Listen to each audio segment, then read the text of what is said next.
After 10 years at Apple, helping to write code that showed up on literally billions of products worldwide, he had a moment where he asked himself what he was going to do with the rest of his life. That led to starting a company with his childhood best friend and brought him to today's episode of Stories Behind the Door podcast, where I'm joined with the co-founder and CEO of Lumio, Ryan Chapman. He spent nearly a decade at Apple building the agent systems behind Siri, but the call to entrepreneurship was strong, so he left to build something of his own with his childhood best friend, bringing a little bit of Silicon Valley's AI capabilities into a brand new industry for both of them. Today on Stories Behind the Door podcast, pleased to welcome Ryan Chapman, co-founder and CEO of Lumio. Ryan, I'm going to get to you in a hot second, but I'm going to give a quick shout out to our friends at Kiwi 2, Wayne Woolsey and his team, 30 plus years of putting up steel buildings in the self-storage and small bay flex world. Reach out to them at kiwisteel.com if you have a ground up development project. They are the fuel that allows this podcast to happen. So we're incredibly grateful to them. If you're getting something out of this podcast, reach out to them and let them know. He's Ryan Chapman. Really excited. We got to meet a few months back now. You've been on my other podcast, Storage Unlocked, talking about AI and call agents and voice agents. I haven't had a chance to dig in with you to the story. And I'm very excited today to get the journey of Ryan Chapman, not just the technical knowledge, which you demonstrated so well on the other podcast. Going to start like I always start on this podcast. How did Ryan Chapman find himself working in the self-storage industry? Yeah, I mean it's a great story. So my background's in technology. So I spent about a decade actually working at Apple.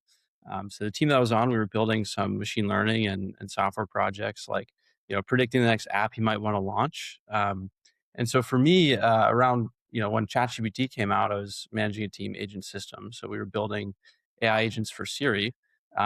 And you mentioned my best friend, Clay, who I started Lumio with. So I'd always kind of wanted to start a company. We had known each other since we were about 2 years old. And it was around 2025 when voice agents came out that we're like, man, this technology is pretty incredible. You can actually complete real work over the phone. And we're like, this is, going to be a really good opportunity to step out. It's kind of now or never. So we started thinking about industries that, had complex workflows, fragmented technology, maybe traditionally underserved. And while I was at Apple, I had seen some of the challenges Siri had with going pretty horizontal and trying to solve a bunch of different problems across a lot of different domains. And I was inspired by what Waymo had done in terms of picking one city, going super deep, constraining the problem, and that was kind of how they reached full autonomy. And so I wanted to do something similar and find my industry, find my city. And so we started thinking about how we could build a company around going super deep in one vertical. And we were thinking about real estate in general. And it's really a friend of ours who leads our sales team at Lumio now, who had been in self-storage for about 10 years. His name is Taylor. So he was kind of the bridge into the industry. So that's kind of how we got started. What's it been like to come out of Apple, obviously a huge corporate culture and well known around the world, and find yourself talking to self-storage operators? Yeah, it's funny. I find a lot of parallels actually. Like Apple is such a large company that the team that I was building software infrastructure for other teams at Apple to use. And so I was actually having a lot of team meetings and sort of orchestrating, internal, integrations and so on. And I find a lot of parallels actually in the real world. It's just we have a company, we're working with other operators, and you're just a part of this broader ecosystem of the economy. So for me, it's like the actual mental model of helping others, do more work more efficiently, definitely translates. But it's been extremely rewarding, working with real operators, solving real problems in the real economy. And so that's been a really fun aspect of the job. I want to rewind for a minute. I'm going to get back to where we're at because this is fascinating to me. I first heard of an AI sales agent in like November, December of last year. Yeah. Now I know a bunch of people that are involved in that niche. So I want to dive into that with you and have a deeper conversation, but I want to rewind the story of Ryan Chapman. Yeah. people who don't know your story don't know yet that you went to Cal Berkeley, which is a pretty prestigious school to get into, especially when it comes to technology. We're going to talk a little bit about that. We might throw in a little Jalen Brown, although I'm a little upset about that right now. A little Craig Woodson, because Yeah, I'm a huge yeah, New England sports fan. We got a couple of Cal Berkeley guys that are holding it down, or were anyway, in Jalen Brown's case.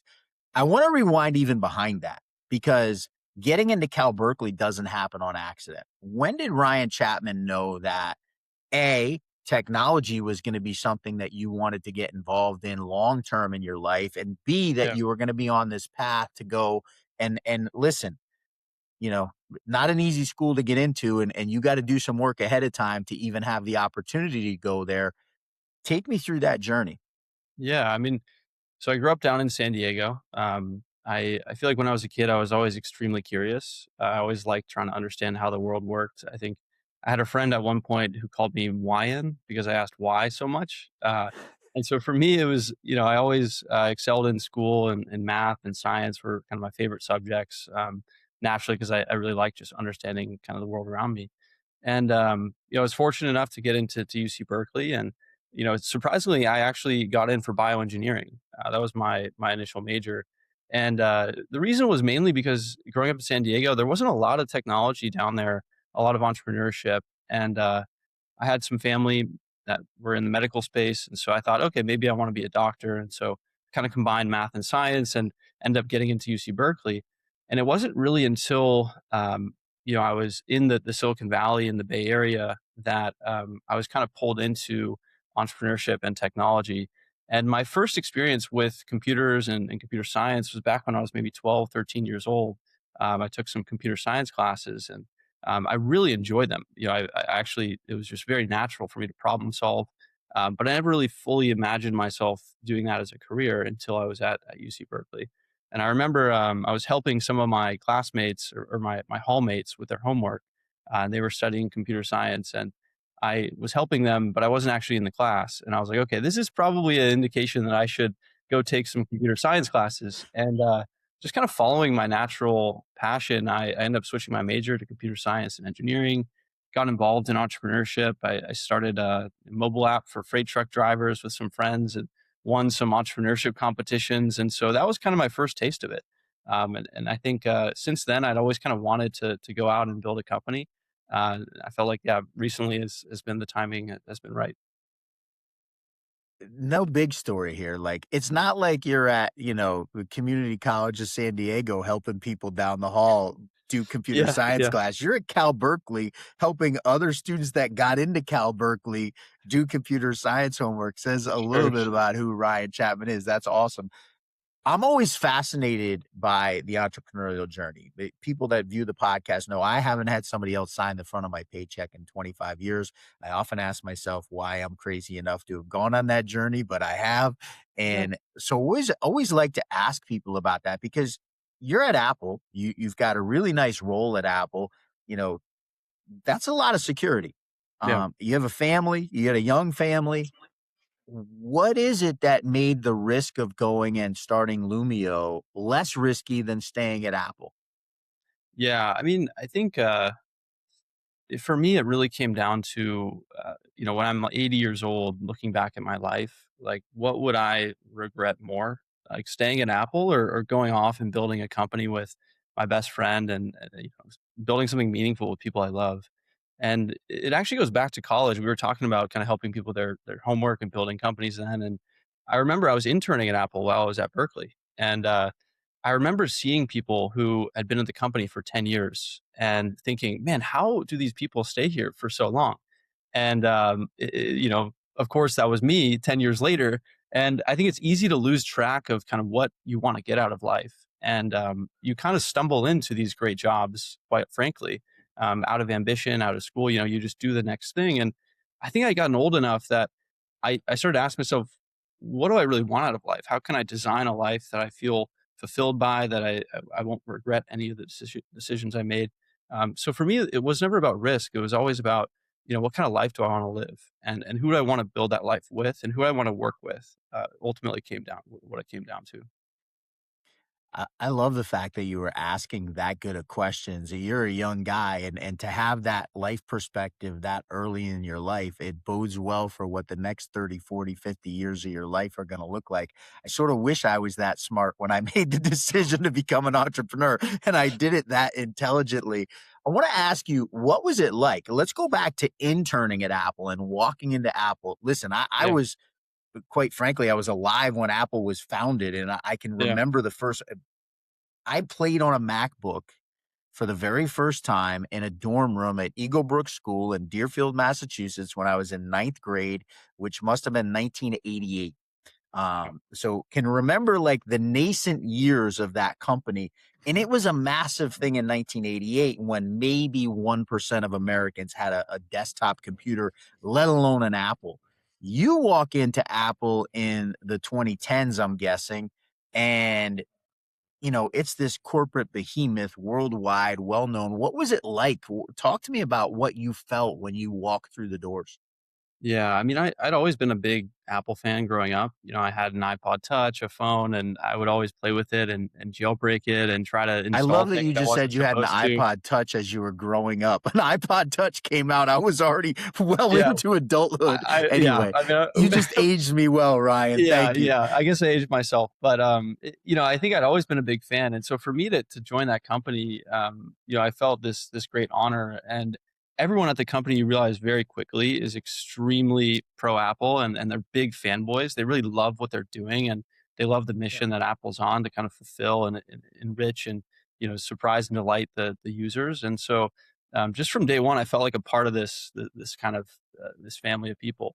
Um, but ultimately, the company is incredible to work for. The management, the vision they had, just the fact that what I built, my friends were actually using, was incredibly rewarding to me. Just the ability to have impact, and the software that I wrote, being out there on billions of devices, was a truly magical and rewarding experience. I can't, yeah, I can't say enough. I really love the company. That's awesome. Tell me, what are the lessons you took out of Apple that you brought with you to Lumio? Yeah, I mean, I think one of them was around when we were building some of the AI agents for Siri. Just some of the challenges in building a technology for such a broad set of domains. So the aspect around kind of focus and depth in what we're actually doing here at Lumio. I think that's definitely one lesson. I think just the level of innovation that Apple was doing, kind of in their product development, how they thought about building technology. I know Steve Jobs was one who he felt that he kind of had to envision what the future could actually look like, because the people that he was kind of selling products to may not have actually been able to see what the technology was capable of at the time. And so I think at Lumio we're always trying to innovate and think of new ways of building technology to help people kind of see what's possible, because maybe they can't yet see that themselves. And so I think that the combination of kind of focus and innovation, I would say, is really what I feel like I've brought with me. I'm intrigued by the pace, right? Like even it's been a couple months since you were on Storage Unlocked, and I'm a layman when it comes to computer science. I took Comp Science 5, one of the top 10 easiest classes in Boston, according to the Boston Globe in 1995. I Yeah. got my one math credit that I needed for college to graduate from Comp Science 5. I think I literally created a square box that if you touched it, it linked to something. It wasn't overly tough. Pretty simple. Yeah, the So creative I'm a button. layman when it comes to technology, but what I'm using, I'm a chat GPT guy. I know there's Claude people out there, people using other things, but what I'm using it for today is light years ahead of what it was 2 months ago. Yeah. Talk to me about the pace of innovation, and is that a benefit as you're trying to build a company? Is it a challenge, right? To try and make sure that you're not getting lost in the weeds of what's possible. Yeah, I mean, I would say it's absolutely a benefit. Like, I think that AI is such an enabler for people that are curious and actually want to learn something. You have infinite information at your fingertips, right? So you have kind of a marketing expert, sales expert, engineering expert, you name it, all the different domains within a company. You have this AI technology there to help you. And so we've really thought deeply about how we can architect the company in a way that we can leverage this technology to accelerate us. So we have, these AI agents are plugged into most of our systems that we use on a daily basis, and we can basically interface with the AI like we would a teammate and have it actually accomplish real work for us. With that said, with the speed of actually company development and product development, everyone else has this tool as well. And so I think it's a double-edged sword in that sense that just the speed at which companies are evolving is unprecedented. And so I think it's incredibly important that you as a company are on the bleeding edge of how you can, leverage this technology to grow faster. So you are the one that's outpacing everyone else through this technology. So I think yeah, I mean, it's never been a better time to build a company, I would say. Well, let's talk about building a company with your childhood best friend. Yeah. What's that been like? What has that kind of revealed about your friendship, and what's it been like to go through that journey together? Yeah, I mean, it's been incredible. Like Clay and I have known each other since we were 2 years old, growing up in San Diego. We met at preschool orientation, and so we used to do everything together. We did almost every hobby you can imagine. We did, and we would always do it in a way that we would get better by doing it together. So, for example, we were doing Rubik's cubes and kind of racing each other, playing ping pong, surfing, skateboarding in San Diego, doing sports. We even shared like a joint video game account where we were, instead of having two separate accounts, like because we hung out so much, we're like, I don't want to just level up your account. Let's just share an account. And so we actually just, joined our accounts, and we're actually in the spirit of just like jointly getting better. And I think that's a good analogy for where we are with our company. We're building this meaningful thing together, leveling it up, but instead of in a video game, it's in real life. And to do that with someone you trust and respect, and you value their judgment is really been a rewarding journey so far, and I wouldn't want to build it with anyone else. Take me back to the conversation while you're still at Apple. You guys start talking about going and doing this. Yeah. You find self-storage. What's going through your head when you're at this inflection point where, you have to make a decision? Yeah. I think, yeah, for me, I just kept fast forwarding. I was kind of looking at a bunch of motivational content online, trying to pump myself up to make this decision. And a lot of it came down to kind of what I was talking about earlier, like imagining a future version of myself, looking back at this moment in my life. You have one life to live, and ask myself like, what would I wish I had done? And I realized that some of the work that I was doing at Apple, like the worst case was, hey, this company doesn't work out. I could go back and do something like that, and that was really reassuring. Like just the fact that it's not like you're completely changing your life in this irreversible fashion. And for us, Clay and I were also just starting families, so that was another aspect of this decision that made it even more of kind of had higher gravity. But ultimately, I think it came down to just the opportunity was very clear that we were solving real problems for people, and we had real conviction that this was going to work.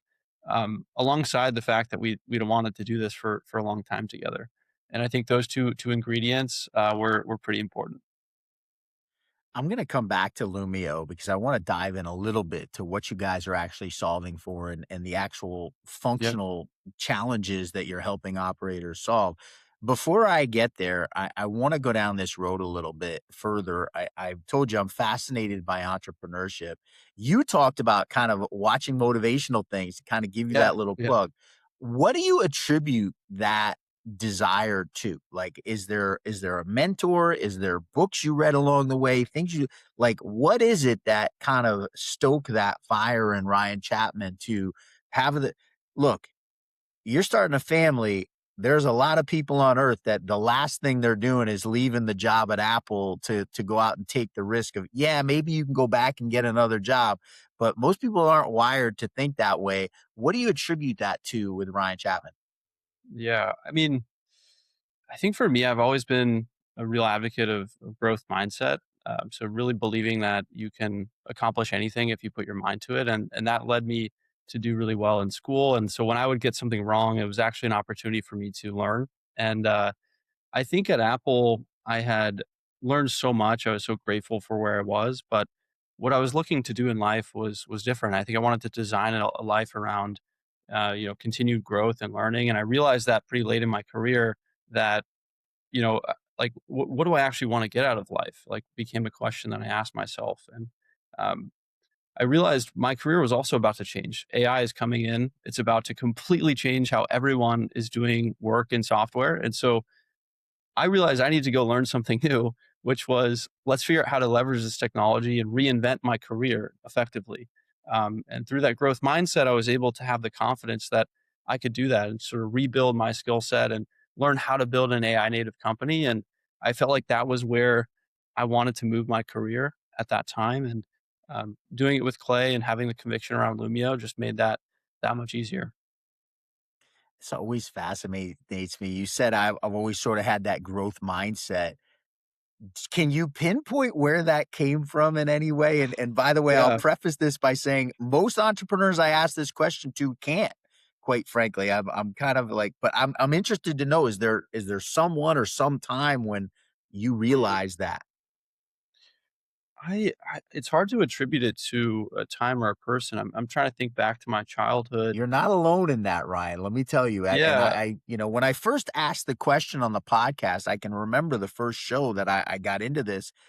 And I'm thinking there's like gotta be a string that ties it all together, and the more I ask people, the more I think people are just born with it, where it's just something inside of them where they're born to be an entrepreneur because there's not like a light bulb moment for most people. It's just something where they have that urge to go out and do something different. So, anyway, I told you I'm yeah, gonna get back to Lumio. I wanna talk to you about Lumio. Tell me what you and your friend, when you first started the company, when you guys decided to go do this, what was the problem you were setting out to solve?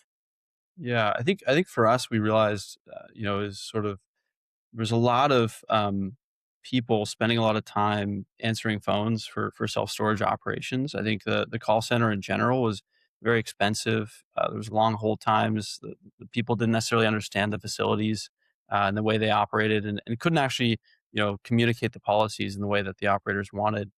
So I think we were looking at this sort of industry that hadn't really had a lot of innovation. Operators were spending a lot of money for solutions that didn't quite work, and so we set out to kind of build these AI agents that could, help make their operations more efficient, drive more revenue, reduce costs, and ultimately deliver a better customer experience. So we started by building the voice agents that could effectively, answer the phone calls and provide customer service and sales support for these operations. And it's grown into something much larger, which is, I've realized that there's almost a new job or new way of running a self-storage operation in which you take your operating playbook, which is what your team is basically using to execute on a day-to-day basis, and use that to you know as an input into a system that can create AI agents to go and execute that for you. And so it's grown into more of an AI agent platform for self-storage operators to execute a whole host of tasks that their team would typically have to do themselves, across inbound customer support, outbound customer support and engagement, as well as internal operations. So it's been fun to kind of see that evolution from where we had started with that initial problem. I'm interested to know, but you mentioned it, self-storage has not been on the forefront of technology adoption by any stretch of the imagination.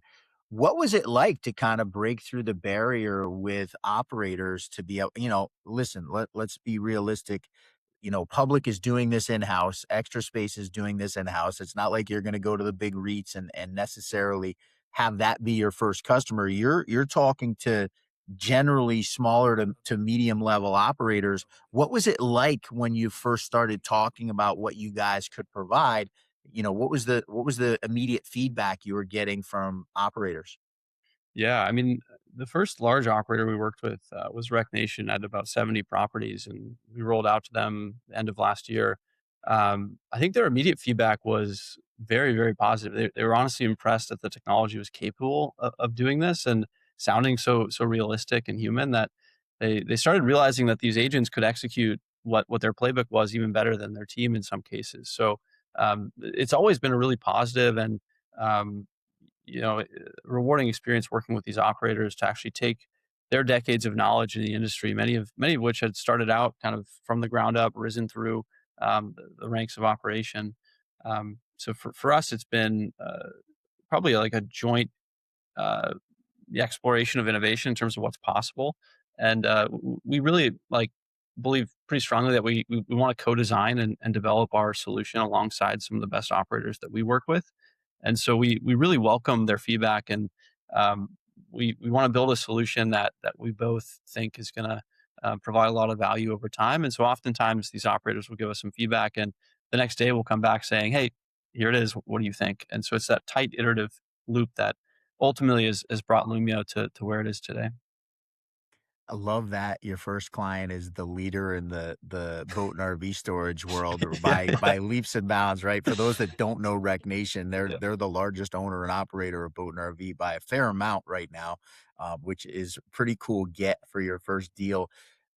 Public Storage just did their second quarter Q2 earnings. They had an open house for folks at their headquarters in California earlier this month, and they talked about their voice AI agent, Ellie. It's answering like yep. 60,000 calls in the first 3 weeks they had it. Uh, how important is it? There's a reason I'm giving this context. How important is it for smaller operators to be adopting this technology now, knowing that the big boys are utilizing it and are going to utilize it? I think Public said something around 86% of their inbound leads now or inbound calls at all are Yeah. handled digitally, right? Without a human interaction. And a huge percentage of those are now solved without being handed off to a human being. So for you guys, your boots on the ground on the front end of this, how critical is this for your mid-tier or smaller operators to be able to keep up? But I think it's pretty critical. I mean, with rising property taxes, insurance, I think actually you kind of need this technology for some deals and properties to even pencil, is what we're seeing and hearing from some of the smartest operators in the space. So this technology's ability to actually capture revenue that you were, throwing the voicemail, or reduce costs that maybe you weren't really thinking about reducing is incredible.